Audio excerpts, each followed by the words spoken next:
What's going on, everybody? Welcome back to the channel. My name is Brad, this is Q Branch Woodworks, and today I'm behind the 8-ball a little bit. I have all this great walnut that I picked up from my friend Nick up at Bay Area Redwoods, and it's just starting to crack up. I've had a whole lot going on in my life recently. My wife and I are expecting our third child, so basically I just need to get to it. I need to start cutting this stuff up and actually making things with it.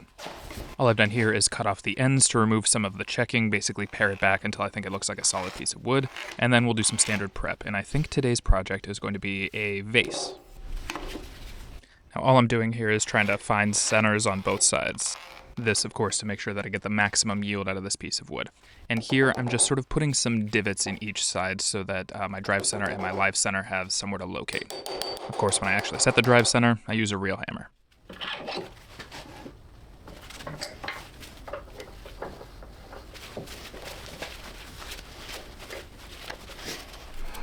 Once everything is firmly secured and ready to go, it's time to start roughing. Regular viewers of the channel will be absolutely shocked to see me using a skew chisel. Here I'm just making some peeling cuts, trying to reduce mass overall and get rid of the sharp corners.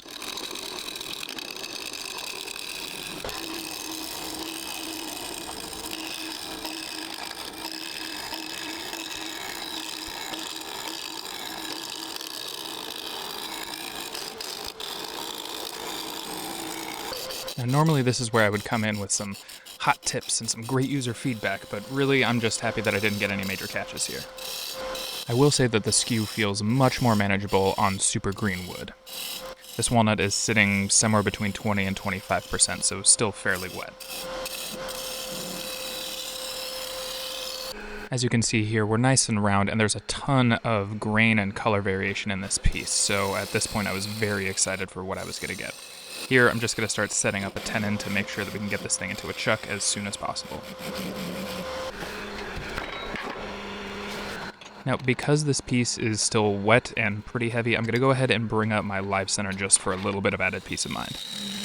By that I mean to say, of course, I always use my live center for maximum safety. Just today I'm making sure to call it out is all. Now it's time to do some loose shaping with the spindle gouge.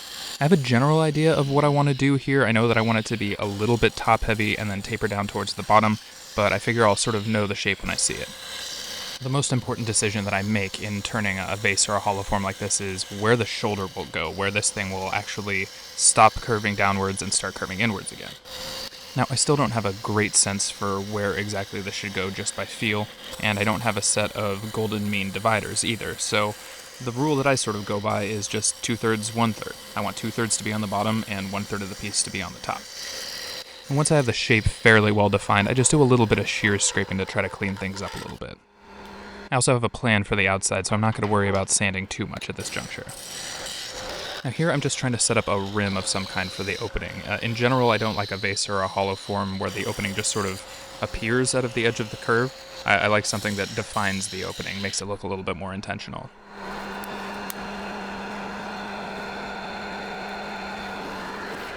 Next up, a little bit of drilling to set the depth, and all I've done there is mark my approximate depth with a Sharpie, and that's how deep I'll go into the piece. Remember to back out often and clear chips frequently if you're doing this at home. Mine was starting to steam a little bit because of how much heat I was generating and just how much water there still was inside the piece. And now for every wood-turning YouTuber's favorite dilemma: how much hollowing do I show? Because, as I've stated before, it's just not great video. You don't get to see the inside, the shape on the outside doesn't change, it just doesn't give you a whole lot of new information. So I'm going to show you the tools that I use, kind of as they pass by. Basically just let this run to show you that I did in fact hollow the interior here, and then we'll move on to more interesting fare. Just for those of you who are curious, I'm using Trent Bosch tools in the Carter & Son hollowing brace. I will say that clearing chips for the air compressor is still super fun. Here I am using this gauge to make sure that I have at least roughly even wall thickness, and then using a small flashlight so I can check the inside. Now this tool from Trent Bosch is actually kind of cool. It's a small curved piece of metal that basically acts as a negative rake scraper on the inside so I can get the walls nice and even. And here I'm just using a spindle gouge to sort of round off the inside of that rim just to make sure that everything looks nice before giving it a brief sanding. Now because this walnut was so wet, I went ahead and just let it dry for a couple of extra minutes after I finished the hollowing just to make sure that I could get a nice sand on the outside. Nobody likes really gummy sandpaper. And now it's time to flip it over and take care of the bottom. Lately I've been enjoying just sort of jamming things up against the vacuum chuck, but I should probably get a dedicated friction build of some kind. Always a good reminder here to slightly rebate this foot just in case things move a little bit. And in retrospect, I could have gone a little bit narrower on the base just for the overall proportions and aesthetic of the piece, but here we are, we get what we get. This little nub thing did not want to let go, so I used my trusty pocket knife just to get rid of the very last of it. Shout out to Benchmade Knife Co. for an excellent folder that fits nicely in the pocket. As you can see here, the wood is still quite wet. The moisture meter is literally screaming. So I let things dry for a couple of days, and then I decided that I wanted to texture the outside of this piece, but I wanted to keep the rim on the top from actually receiving any of the texture. So I tried a couple of different ways to get this thing covered up, and really what I wound up with was a pretty janky solution. I don't have any actual sandblast resist, so I tried electrical tape and then painter's tape, and then kind of just wound up like slapping this stuff on top of it, carving it back with a knife and my fingernails just to make sure that I got proper coverage. It's not stupid if it works, right? Now I get to move over to one of the most neglected machines in my shop, which is my sandblasting cabinet.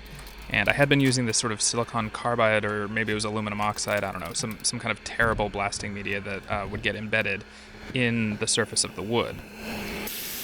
I have since swapped out for glass beads, and I have to say, this has been going great. It doesn't get all stuck on the surface of the wood, and it seems to give me a little bit finer control in terms of the texture that I get to bring to the piece.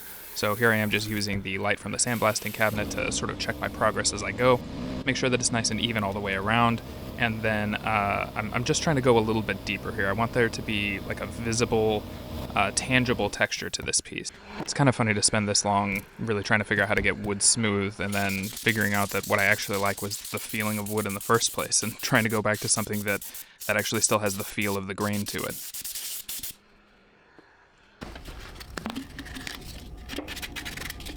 So after all that, this is what we're left with, and I leave it for just a couple of days just to let the moisture settle. It's pretty thin, so it loses a lot of moisture very quickly, but as you can see, I'm getting a great sort of tactile texture on the surface of this piece.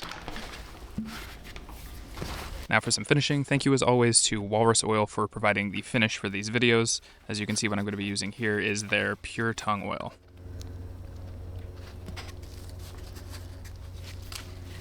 And all I'm doing here is brushing this stuff on really liberally. I like to get a nice thick coat, especially since there may be a little bit of residual moisture in here. I want to make sure that it has plenty of time.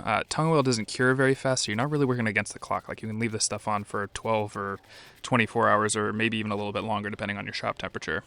It doesn't tend to firm up too quickly and get gummy, so I just left it for about 12 hours and then dusted off the rest. And here we are. I think that this piece has lost a little bit of shine, but you can still see that there's some figure running through it.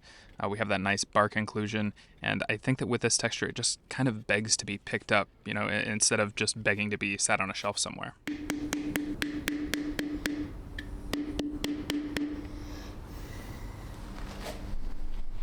And here is the finished piece with a texture that is just asking to have hands on it. Thank you so much for watching. I really appreciate you being here. If you enjoyed this video, please click the like button and don't forget to subscribe. Also, if you want to support the channel, I started making these absolutely ridiculous wood turning shirts. Please feel free to pick one up. I'll have links in the description below. Helps the channel out a lot, and I just think that they're a lot of fun, so please enjoy.